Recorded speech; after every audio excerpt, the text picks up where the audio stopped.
প্রিয় দর্শক বন্ধুরা, আজকের ভিডিও হযরত ঈসা আলাইহিস সালামের মুজিজা এবং রুটি চুরির ঘটনা বর্ণনা নিয়ে, তাই ভিডিওটি না টেনে সম্পূর্ণ দেখুন।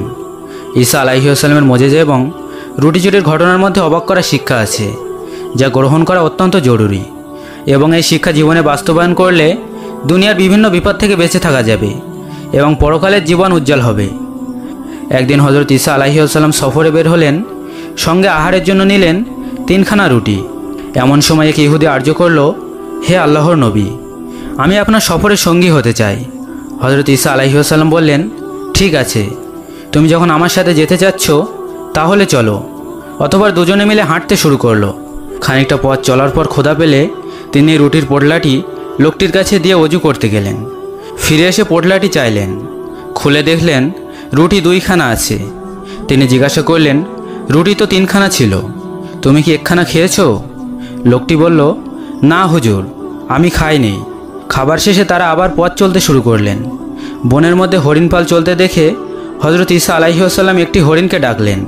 সেটি এলে তাকে জবেহ করলেন, তার গোশত ভুনা করলেন এবং লোকটিকে নিয়ে খেলেন আর বললেন, হাড় চিবোবে না, জমা করে রাখবে। খাবার শেষে হাড়ে দোয়া করে ফু দিলেন। হরিণটি জিন্দা হয়ে খুশিতে বনে চলে গেল। ঈসা আলাইহিস সালাম বললেন, যে আল্লাহ উচ্ছিষ্ট হাড়কে আবার জিন্দা করে হরিণে রূপান্তরিত করলেন, তার কসম, তুমি কি ওই রুটিখানা খেয়েছো? লোকটি কসম কেটে বলল, না হুজুর, আমি তো একমাত্র রুটি খেয়েছি। আরও কিছু পথ অগ্রসর হয়ে একটি খরস্রোতা নদীর পাড়ে পৌঁছালেন এবং পানিতে নেমে লোকটির হাত ধরে পানির উপর দিয়ে হেঁটে ওপারে গিয়ে বললেন, যে আল্লাহ আমাদের পানির উপর দিয়ে হাঁটিয়ে এপারে নিয়ে এলেন, তার কসম দিয়ে বলছি, তুমি কি ওই রুটিখানা খেয়েছো? লোকটি কসম কেটে বলল, না হুজুর, আমি খাইনি। অতঃপর চলতে চলতে এক বনভূমিতে পৌঁছালেন এবং লোকটিকে একটি বালুর স্তূপের দিকে ইশারা করে বললেন, ওখান থেকে কিছু বালু নিয়ে আসো। সে বালু নিয়ে এলে ঈসা আলাইহিস সালাম তা 3টি ভাগ করলেন। বিসমিল্লাহ বলে ফু দিলেন, সঙ্গে সঙ্গে বালুগুলো 3টি স্বর্ণের ইটে পরিণত হয়ে গেল। হযরত ঈসা আলাইহিস সালাম বললেন, যে যতখানা রুটি খেয়েছে সে ততখানা ইট পাবে। লোকটি এবার বলল, হুজুর মাফ করবেন, আমি সেই রুটিখানা খেয়েছি, আমি 2খানা রুটি খেয়েছি, সুতরাং আমি পাবো 2খানা ইট। ঈসা আলাইহিস সালাম মুচকি হাসি দিয়ে বললেন, আমার ইটখানা তোমাকে দিলাম, 3খানাই তোমার, নিয়ে যাও। ঈসা আলাইহিস সালাম এই বলে সামনে চললেন, কিন্তু লোকটি আর ঈসা আলাইহিস সালামের সাথে গেল না। স্বর্ণের ইট নিয়ে বাড়ির দিকে রওনা হলো। ইত্যুপসারে দুজন ডাকাত এসে তার কাছ থেকে ইট নিয়ে নেওয়ার চেষ্টা করলো। ধস্তাধস্তি শুরু হলে ডাকাতরা রণে ভং দিয়ে বলল, লড়াইতে কাজ নেই, 3খানা ইট আমরা 3জন 1খানা করে নেব। তবে তুমিও ক্ষুধার্ত, আমরাও ক্ষুধার্ত, আমাদের একজন গিয়ে বাজার থেকে কিছু খাবার নিয়ে আসুক, খেয়ে দিয়ে তারপর যার যার ইট সে নিয়ে চলে যাব। সিদ্ধান্ত মোতাবেক ডাকাতদের একজন বাজারে গিয়ে খাবার কিনে খেলো আর কিছু খাবারে বিষ মিশিয়ে নিয়ে চলল, যাতে ওই খাবার খেয়ে বাকি 2জন মারা যায় আর 3খানা ইট সে নিয়ে যেতে পারে।